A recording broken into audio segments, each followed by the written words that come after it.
patience qui mène à la perfection s'observe lorsque la goutte d'eau souffle ses ondes à la surface d'une eau trop calme.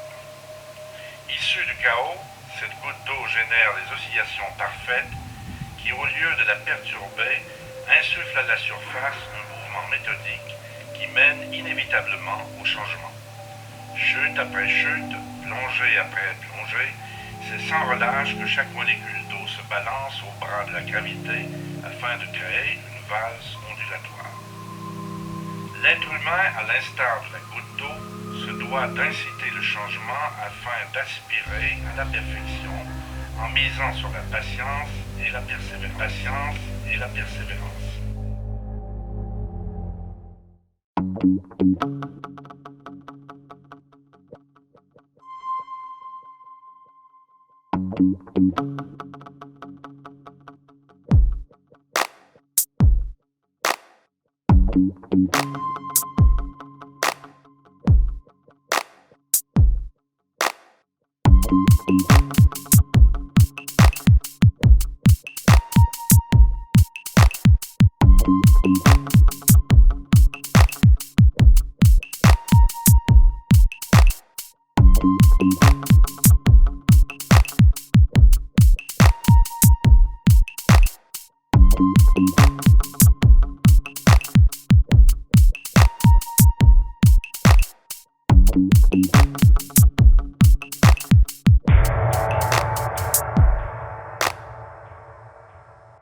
Le métabolisme de repos représente l'activité des différents organes du corps au repos.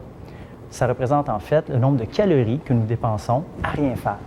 Ce métabolisme est déterminé par l'activité et la taille des différents organes, donc le foie, les reins, le cerveau, le cœur, les muscles, le tissu adipeux. Donc, un des principaux déterminants du métabolisme de repos sera le gabarit. Plus quelqu'un va être imposant, plus son métabolisme de repos va être proportionnellement élevé. Le métabolisme de repos a été mesuré il y a de ça près de 200 ans par Antoine de Lavoisier. Cette mesure s'effectue en déterminant la quantité d'oxygène qui est utilisée par le corps lors d'un état complètement au repos. Normalement, cette mesure s'effectue le matin, à jeun, allongé, dans des conditions thermoneutres, c'est-à-dire que la personne n'a ni chaud ni froid. Plusieurs facteurs influencent le métabolisme de repos. La croissance, par exemple, chez les enfants et les adolescents, va augmenter le métabolisme de repos pour justement soutenir la croissance des nouveaux tissus. D'autres facteurs, comme le climat, vont également influencer notre métabolisme. Lorsque nous sommes exposés à des températures froides ou des températures chaudes, notre métabolisme doit maintenir une température fixe. Il y a un coût pour soutenir cette thermorégulation-là. D'autres facteurs plus communs, comme l'entraînement, sont aussi des facteurs d'influence assez importants. Lorsqu'un individu va s'entraîner en musculation, par exemple, son métabolisme va être élevé pour une période plus ou moins prolongée par la suite. Cette élévation est directement associée aux besoins en récupération. Habituellement, pour un entraînement en musculation, l'élévation du métabolisme dure pour une période allant de uniquement 30 minutes et peut perdurer jusqu'à 48 heures. L'amplitude de cette élévation sera d'environ de 10 à 25 %. Il faut comprendre un élément très, très important, c'est que cette élévation-là est directement proportionnelle aux dommages qui sont imposés à l'organisme. Plus l'organisme subira un stress important à l'entraînement et aura des besoins importants en récupération, plus cela va se refléter sur le métabolisme de repos. Exactement la même chose se passe lors d'entraînements de nature aérobie, par exemple, lorsqu'on exécute un entraînement cardiovasculaire sur du tapis roulant. Plus l'entraînement est intense et ou volumineux, plus les besoins en récupération seront importants. Lorsqu'on parle d'entraînement aérobie, habituellement, l'élévation du métabolisme dure pour une période allant de quelques heures et peut perdurer jusqu'à 24-36 heures. L'élévation du métabolisme sera de l'ordre de 5-6 % et peut s'augmenter environ jusqu'à 15 %. Le métabolisme de repos représente 60 à 75 % de la dépense énergétique quotidienne d'un individu. On accorde beaucoup d'importance à cette valeur car, en fait, elle représente les besoins minimaux en énergie pour une personne sur une journée. Habituellement, lorsque les apports énergétiques sont inférieurs au métabolisme de repos, de sévères carences peuvent apparaître. La mesure du métabolisme de repos est très utile. Cependant, dans un contexte de conditionnement physique, la majorité du temps, cette mesure n'est pas mesurée, mais bien calculée à l'aide d'équations. Donc, il ne s'agit pas d'une mesure directe de votre métabolisme de repos, mais plutôt d'un estimé en fonction d'équations qui sont spécifiques à certaines populations. Il faut savoir également que l'estimation à l'aide d'équations représente une valeur approximative qui est sujette à des variations. Il ne s'agit pas d'une mesure précise. Donc, en réalité, l'utilité d'une mesure de métabolisme de repos est de déterminer avec un peu plus de précision le nombre de calories minimales qui sont requises pour une journée. Cependant, il est excessivement important d'associer une mesure de métabolisme de repos à une mesure d'activité physique afin de déterminer la quantité totale de calories qui est dépensée sur une journée.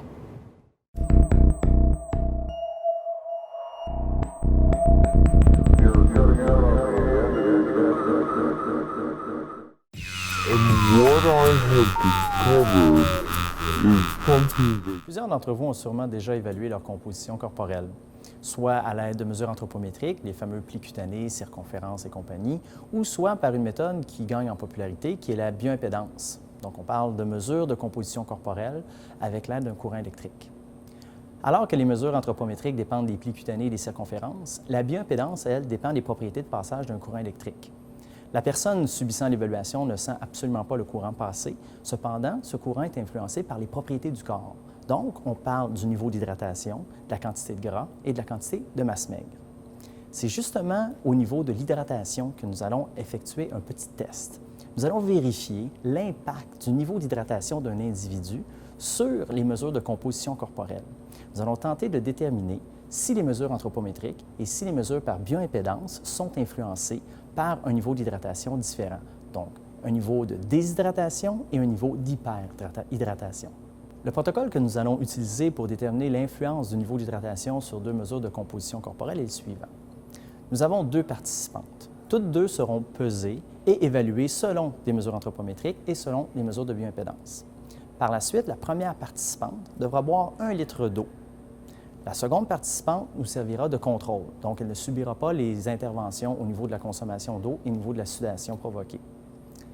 Une fois le litre d'eau consommé, notre participante se verra réévaluée à nouveau. La participante contrôle également se fera évaluer. Par la suite, ce que nous allons faire, c'est forcer une sudation. Donc, notre première participante devra perdre l'équivalent de 1 kg et nous allons même tenter d'aller chercher un deuxième kilo de perte de poids. Cette perte de poids-là s'effectuera dans un sauna, donc majoritairement sous forme d'eau. Une fois le poids perdu grâce à la sudation, nous allons encore une fois effectuer les mesures de composition corporelle par mesure anthropométrique et par bioimpédance chez nos deux participantes. Nous allons pouvoir ensuite constater les différences au niveau des mesures. Tout changement pendant cette période de temps qui devrait durer au maximum quelques heures serait attribué uniquement à des pertes d'eau et non pas à des changements au niveau de la masse musculaire ou de la masse grasse.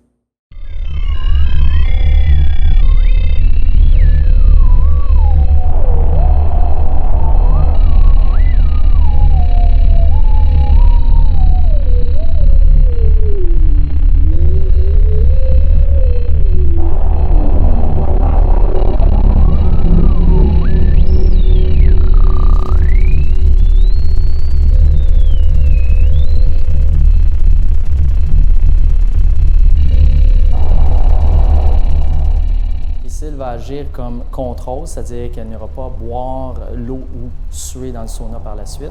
Donc, on a un poids initial à 49 kg. Donc, nous allons peser notre deuxième participante, celle qui va devoir boire l'eau et suer pour voir l'influence sur les mesures anthropométriques et sur la bioimpédance. Donc, nous avons un poids initial à 63 kg.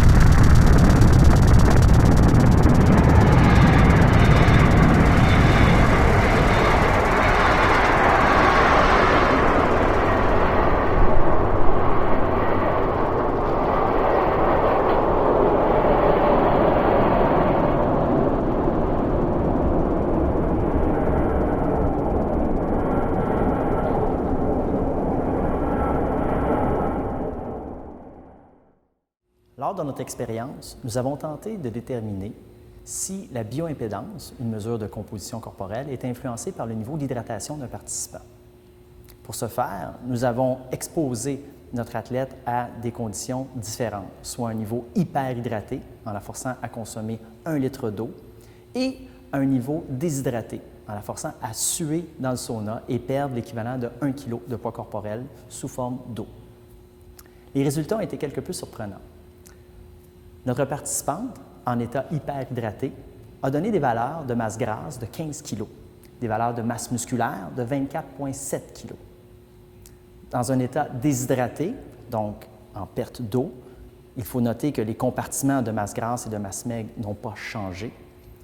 Nous avons obtenu une masse grasse de 12,1 kg, soit un écart de plus de 3 kg avec la valeur précédente.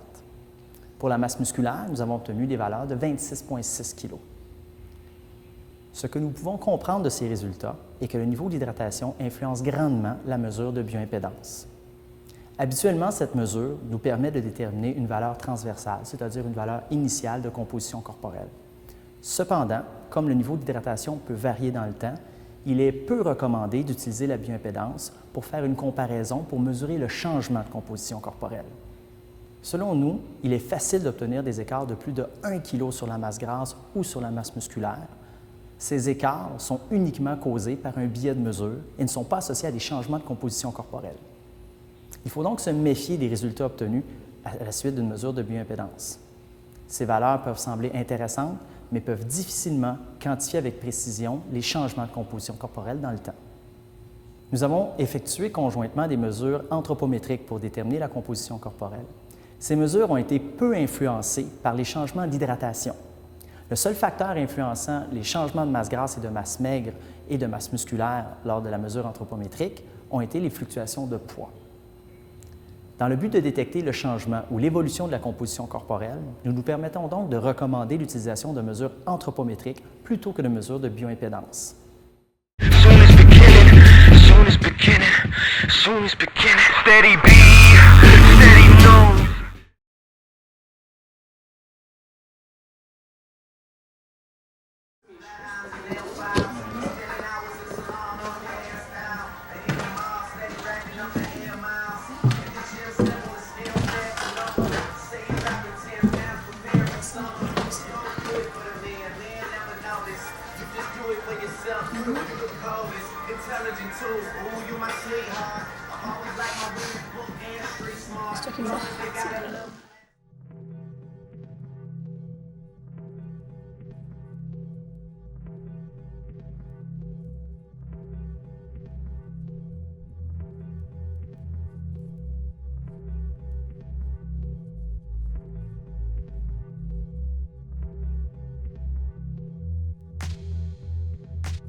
On va dire que c'est un test, juste pour voir où est-ce que tu arrives, là, quand tu es prête.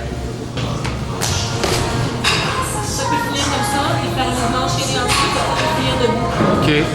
C'est parfait, ça. Tu arrives à flushes à la bonne place.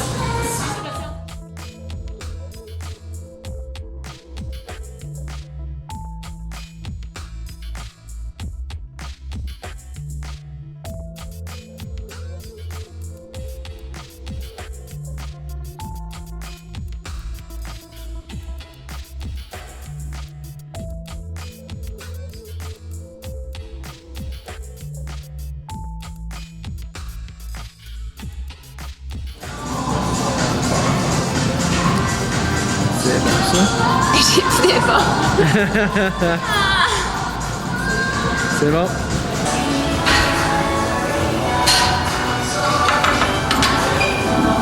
Ça, c'était pas le max, ça, là. Non, tôt. Quand je te dis non, faut que tu le ramasses. T'es là pour ça. Vos commentaires? En fait, ça confirmait qu'est-ce que Maxime passait, puis on fait plus ça. Juste des palourdes. Moi, j'ai juste des palourdes. Déjeuner, dîner, souper. T'as-tu fait son sourire?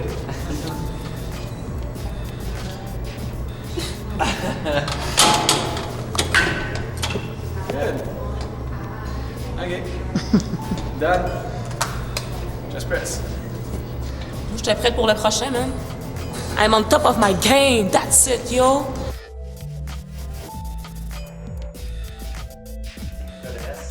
Oui. Non?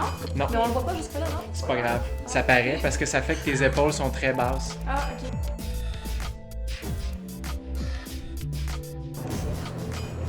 Un peu, je prends un gros close-up. OK. Ouais, là, dans cet angle-là, je le vois. OK, parfait. C'est beau. Puis là, je marquerai genre, normalement, tu dois le faire 3 fois, blablabla, blablabla. OK. Ouais. Je fais un strobe. Le full le faire. Je fais un strobe. Le full le shaker. Et... good.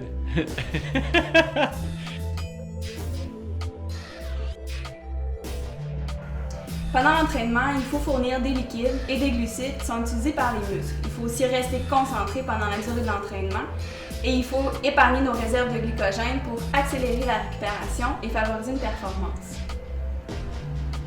Cut! C'est bon, ça? Très bien. Presque. Oh, Est-ce qu'il y a un bon. Il fallait inverser dans l'ordre de la séquence chronologique, c'est favoriser la performance et la récupération après. C'est pas dramatique. Ah ouais, c'est parce que j'avais dit avec Priscille qu'on finissait par performance. Mais t'as raison, Mais c'est t'as pas raison. grave, là. Parce que c'est tu performes puis après Puis ça tu après, récupères.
tu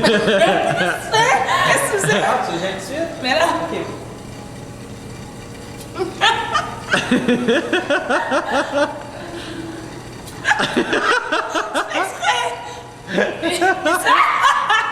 Ça, tu filmes? Oui. tu fais exprès. Qu'est-ce qu'il m'a dit? T'as pas dit de faire proche comme ça. Arrête. Arrête tout de suite. Vous avez 4 éditions, parce 15 ans. Lors de l'épisode précédent, nous avons... 3, 2, 1. Lors de l'épisode précédent... Exemple d'application et de leurs bénéfices. Je recommence tout de suite. 3, 2, 1. C'est bon, fais un cut, puis on repart tout de suite. Le collagène nous prend une...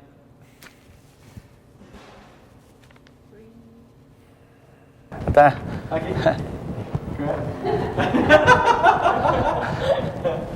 C'est bon. OK, on reste focus. Pour vous aider à prévenir l'association. Je vais l'avoir. OK, on repart. 3.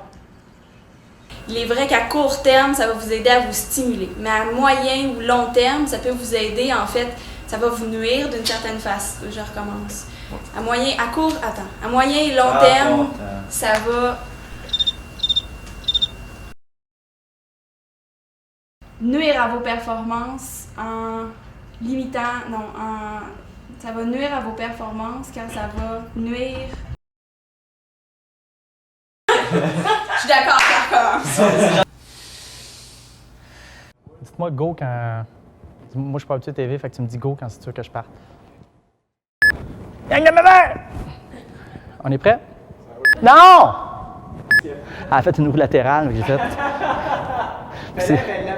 C'est direct au-dessus de la caméra en plus. J'étais comme, qu'est-ce que ça fait là? Evelyne, t'es dans la shot, fait que prends des notes, fais semblant de prendre des notes. Non, je voulais que tu restes là, mais fais semblant de prendre des shots, des notes. C'est ça que je fais semblant de prendre des notes. Depuis tantôt. J'ai mon rôle au sérieux.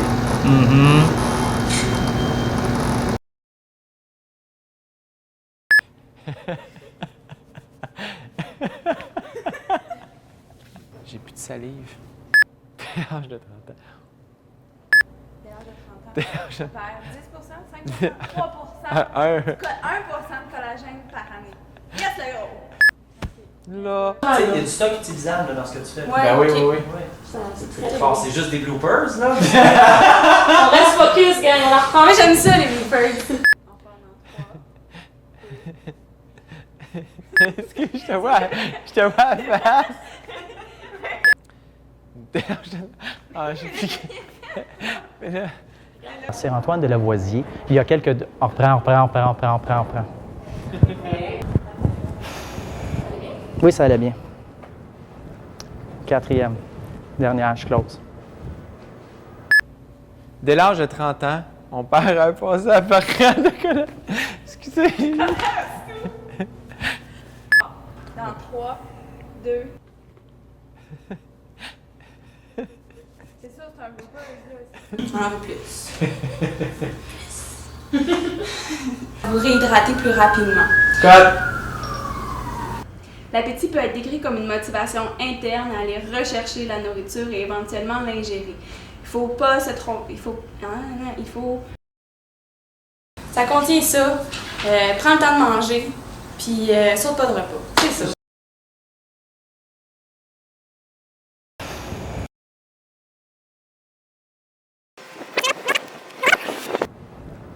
Quatrième.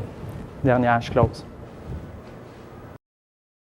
Vont avoir un impact sur les besoins. Oui, c'était bon! 3, 2. Lynn! Donc, les bienfaits du EAS sont nombreux. On connaît entre autres une diminution au niveau de quoi, non? C'est quoi diminution? Ah oui, c'est ça! À l'entraînement, la principale source... Shake it, shake it! Come on, do it, do Ok, it! on est parti. Oui, on recommence dans 3, 2... Le métabolisme de repos va être plus élevé pour soutenir justement l'activité et les... Je vais l'avoir.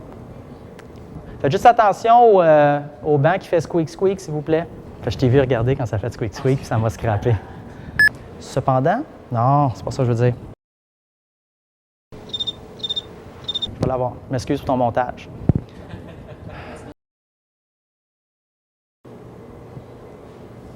C'est bon?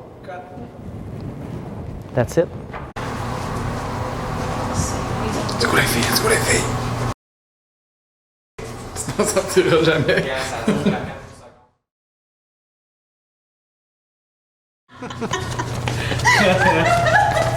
OK, cut!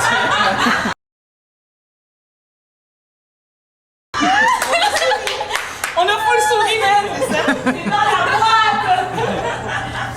OK, that's a wrap!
Some truths are harmful or hurtful or painful, but then there's a bigger